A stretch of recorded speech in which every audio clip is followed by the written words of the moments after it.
My name is Kelly, and right now I'm getting yelled at by my mother-in-law over the phone. Why on earth is the house gone? What were you thinking doing something like this? My mother-in-law complained without letting me explain. She doesn't seem to realize that she's the one at fault. I let out a sigh, which must have made her angrier because her voice got even louder. You better explain to me exactly how you turned that house into an empty lot. Well, let me start from the beginning. I decided to give my mother-in-law a full account of what led to this. The story takes us back to when I was a college student. My grandfather, who lived a long life, passed away, and our family had a dispute over his inheritance. It wasn't about money, though. The issue was what to do with Grandpa's old house. It would cost quite a bit to dispose of it, and everyone in the family already owned a house or an apartment. Managing another property, my grandpa's house, seemed too much to ask. That's when the buck passing began. Even though the house was old, it was still livable, and the land it sat on belonged to my grandpa. Inheriting it could be a good asset, especially for someone wanting to live alone. That's when I volunteered to take over the house. With an enthusiastic, "Sure, go ahead" from everyone, the old house and land became mine. So, while I was still a university student, I became the owner of a house and land. There were inheritance taxes, of course, but that was a separate matter. I temporarily borrowed money from my parents and worked part-time jobs to pay them back. By the time I graduated from university, the house and land were truly mine.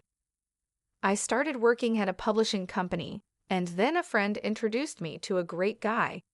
We started dating, and that's how I met my husband, Keith. He agreed to live with me in my grandfather's house. The house was old and not very convenient, but Keith never complained, and I appreciated him for that. I enjoyed our newlywed life. However, our blissful married life soon faced an unexpected turn. One day, my mother-in-law visited us and said, "We want to move out of our current apartment. Can we stay here until we find a new place?" Her family included herself, my father-in-law, and my sister-in-law. In other words, 3 people would be moving into our home. I was lost for words. Well, I stuttered. My mother-in-law responded with a sly grin. "The contract in our apartment is up soon, and we'd have to break it if we renewed. You'll help us save money, right?" I protested, "But this is so sudden." She continued, "I'll help with the housework. Sounds good, right?" Just like that, I was forced into living with my husband's family. Luckily, our house was spacious, and we had rooms to spare, so there would be no problem accommodating everyone. As someone who kept working after marriage, having my mother-in-law's help with housework seemed like a good thing. But I couldn't shake off the fear that living together might strain our currently pleasant relationship. Despite some anxiety, our cohabitation began. However, living together quickly proved troublesome. My mother-in-law and sister-in-law were always goofing around and never helped around the house. Even worse, my father-in-law would come home late at night and demand that I prepare meals. At first, I put up with it, but my patience soon wore thin. "Please help me with the housework, mother-in-law. That's what you promised me first," I pleaded. "Did I?" She feigned innocence. Then my sister-in-law chimed in, "How dare you talk back to your husband's parents? You're so insolent for a daughter-in-law." "But this is my house," I argued. "So what if it's your house? You are our daughter-in-law, aren't you?" "Well, yes, but whatever is our daughter-in-law's is ours, right?" I was too shocked to reply. In the end, my mother-in-law and sister-in-law continued their ways. They partied all the time and never helped around the house.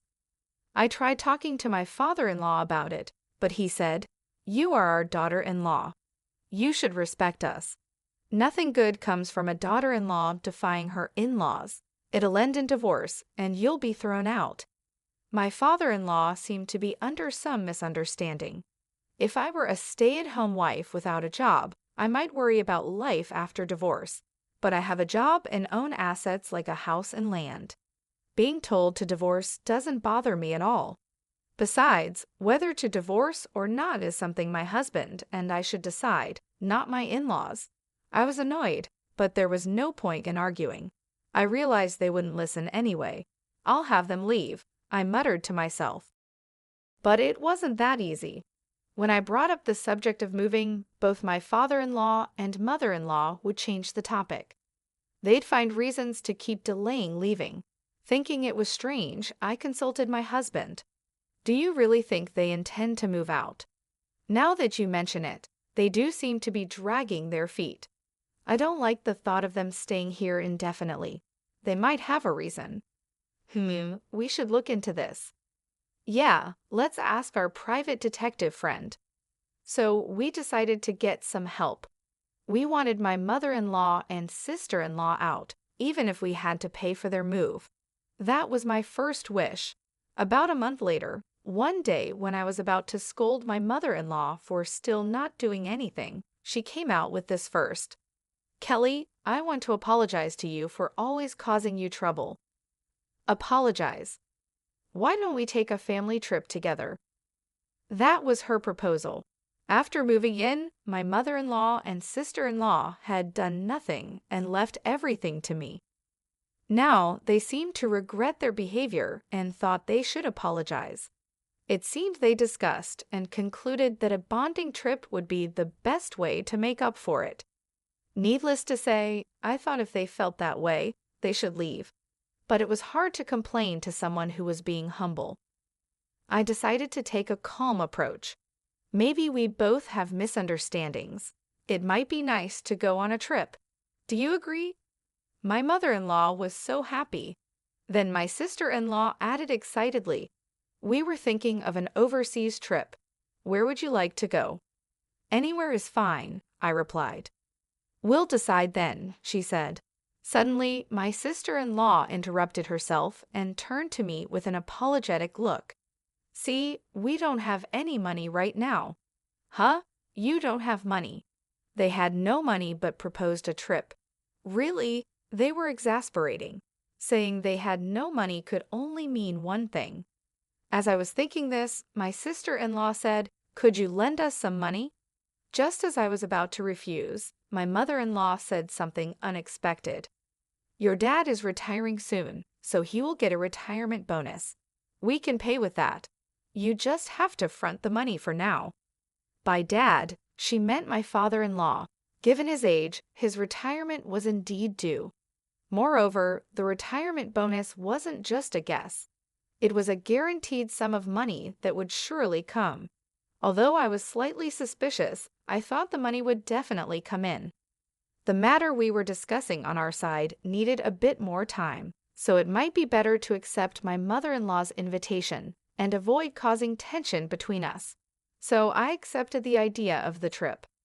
After that, I was informed by my mother-in-law and sister-in-law that they had decided on London as our destination. The flight departs at noon from Lax International Airport. Understood, I said. It seems like the trip is going to cost quite a bit. But as we said before, can you front the money for us? They asked. Yes, I'll cover it, I agreed. Even though it was just lending the money, it was not a small sum. But at this point, I couldn't say no. Moreover, it seemed like they had already made the reservation, so I might as well enjoy it. I gave the requested amount to my mother-in-law. On the day of the trip, the meeting time was 5 hours before our flight. My husband Keith, who had been working the previous day, was staying at a hotel near the airport. Therefore, he was not with me on the bus heading to the airport. I decided to try calling Keith. At that moment, a call came from Keith's phone before I could call him. Hello, Keith, are you awake? I said, thinking it was my husband, but it was my mother-in-law's voice. I heard over the phone, Kelly, where are you now? Mother-in-law, I'm on the bus heading to the airport. That's unfortunate. We're about to get on the plane now. What? I was confused. Then my mother-in-law, with a sarcastic voice, dropped this bombshell. Actually, we're leaving at 9. Sorry. You lied to me. It's a family trip, so we're going to enjoy it just as a family. What about my ticket? Canceling right on the day of departure is fine. You were never included. My mother-in-law laughed loudly. Apparently, this was all part of her plan. As I clutched my phone in frustration, my sister-in-law's voice came on. Are you upset? You're upset, aren't you? Do you enjoy this kind of thing? It's fun, by now. At that moment, the line went dead with a strange noise, and the call was cut off. I immediately called back my husband. I could hear the ringing, but it wouldn't connect. Ultimately, I arrived at the airport just before the flight's departure time. When I asked the airport staff, they said the plane had already entered the runway. There was nothing I could do but watch the plane take off. It would take a little over 12 hours for the plane. I waved goodbye to arrive at its destination, and my mother-in-law and her group would be back in about 15 days. I had plenty of time. Play games with me, and I'll show you who's the better player. I went straight home. I immediately contacted a demolition company and asked them to tear down my house. I also contacted a moving company to haul out all the belongings in the house. But it wasn't just my stuff in the house. There were things belonging to my mother-in-law, father-in-law, and sister-in-law. Because this was so sudden, I didn't have a new home ready. After some consideration, I decided to use one of the warehouses that was part of my grandfather's inheritance. This warehouse was something my grandfather had used for his business, and nobody was using it now. However, there was a large parking lot in front of the warehouse, which was currently being used by the people in the neighborhood. I had everything moved to that warehouse. After that, I notified my parents that I was going to rebuild the house. My parents asked why, but I told them I'd explain the details later and hung up the phone. I finally had a chance to take a breather when it was late at night. I had just fallen asleep when I noticed my phone ringing. It was an unknown number, and it was early morning, still dim outside. I hesitated but decided to answer the phone. Hello, is this Kelly? The person on the phone was my husband, Keith. What do you want now? Sorry, has your fever gone down now? What? What are you talking about? I heard you had a high fever, Keith said. As I listened to his story, I realized my mother-in-law's careful maneuvers. Apparently, Keith had been told the correct meeting time. Because the meeting time was early in the morning, he had purposely stayed at a hotel near the airport. When he arrived at the meeting time, he quickly noticed I wasn't there. When he asked my mother-in-law about it, she told him I had gone to the hospital with a high fever. Keith was worried about me, but thought he couldn't call the hospital. My mother-in-law pretended to be passing on a message from me, telling Keith to enjoy the trip. So he thought he would enjoy the trip for my sake and departed without contacting me. But my mother-in-law knew Keith would call me eventually. She called me on Keith's phone just before departure. After they had riled me up, my sister-in-law pretended to accidentally break Keith's phone. Keith believed her and forgave her on the spot.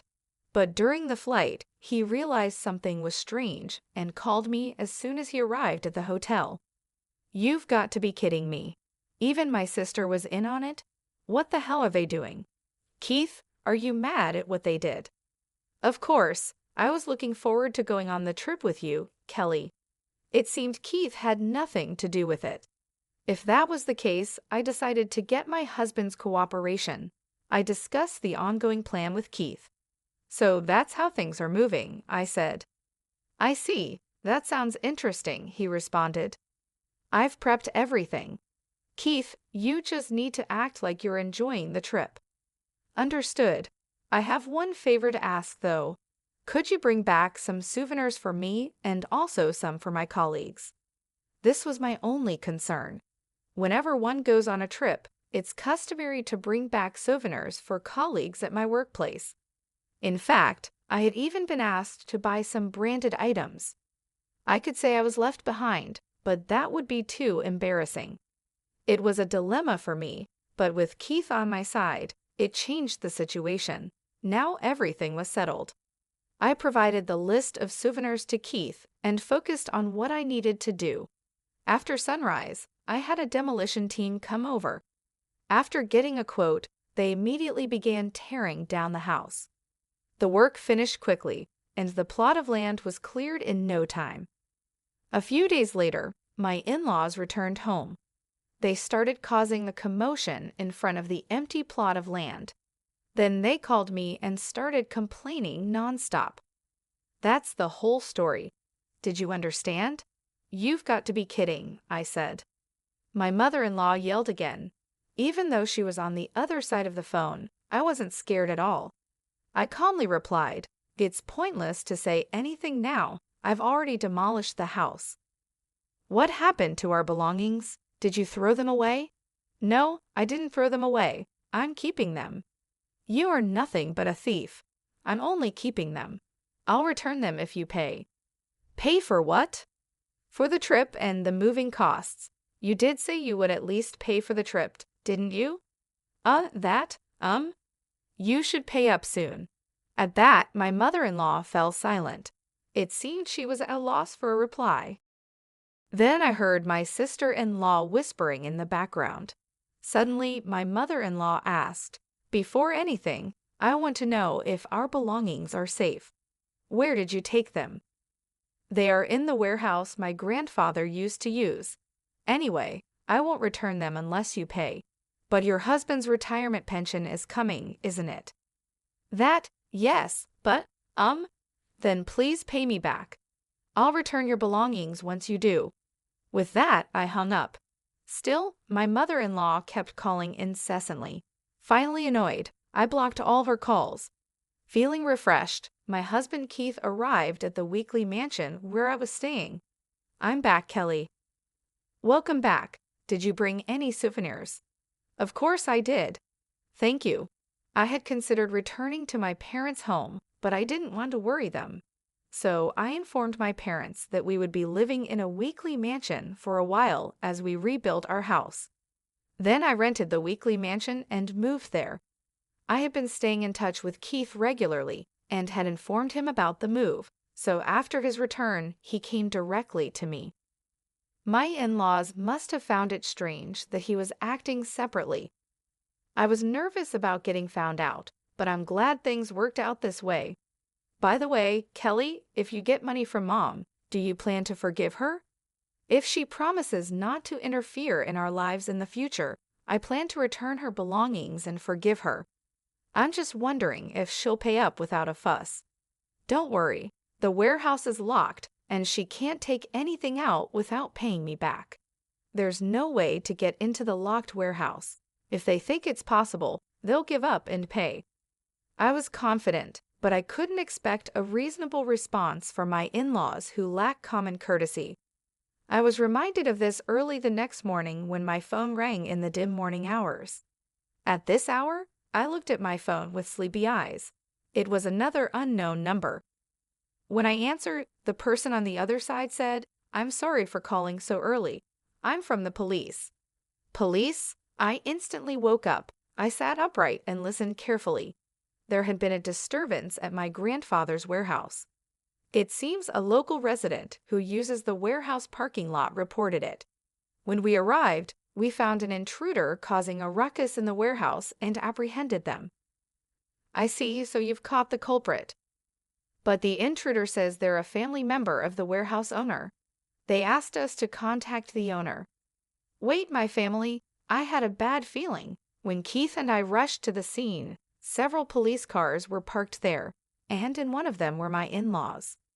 "Kelly, help us," my mother-in-law called out. My suspicions were confirmed. The intruders were my in-laws. "Are these individuals indeed your family?" a police officer asked. "They are technically my family," I replied. Keith and I apologized profusely to the police officer and the local people who had heard the commotion. After we apologized, we heard my in-laws' side of the story with the police officer present. They claimed they didn't have enough money to cover the moving and travel expenses I had asked for. Apparently, they had spent my father-in-law's retirement funds on traveling and repaying their own debts. That was challenging enough, but then my sister-in-law chimed in, "I've got a blind date tomorrow. Where are my clothes?" After some squabbles, they decided to take just what they needed from the warehouse. That's why the three of them broke into it. But once we got inside, we found photos of them partying with men mixed in with their belongings. This was a result of the investigation I had commissioned. When Keith and I asked a private detective to investigate my in-laws, it turned out that my mother-in-law and sister-in-law had been goofing around with men. These men worked in the nightlife industry, and my in-laws had poured quite a lot of money into them. They had even taken on debts, some of which they repaid using my father-in-law's retirement funds. On the other hand, my father-in-law was having an affair with a younger woman from his workplace. Despite the nice ring to his retirement, the truth was that he had been fired for his affair. I received these reports and photos just before my in-laws left for the trip. When they returned, I planned to use this as leverage to kick them out. But with things turning out this way, I had moved the photos to the warehouse along with my stuff. So they broke into the warehouse, found the photos, and started fighting over each other's misbehavior. "Seems like they brought this on themselves," I murmured. My mother-in-law shouted at me angrily, "What were you planning by taking these photos?" "Like I care," I retorted. My father-in-law yelled, "What have you done? This could ruin our family." "Well, that's your fault, isn't it?" "What? How dare you, as a daughter-in-law? Enough. If you have complaints, I'll sue you for trespassing." They'd all be arrested if it came to that. Realizing this, the three of them promptly quieted down. However, it was clear that none of them had the means to pay me back, so I proposed another option to them. "Would you rather work at a cannery to pay me back or get arrested for trespassing?" Predictably, they chose the former. I managed to get them jobs at a friend's cannery. They're working there every day now, earning the money they owe me. Meanwhile, I rebuilt a house on the land where my grandfather's house once stood. It's a brand new house that still retains traces of my grandfather's house. Keith and I are starting our married life anew in this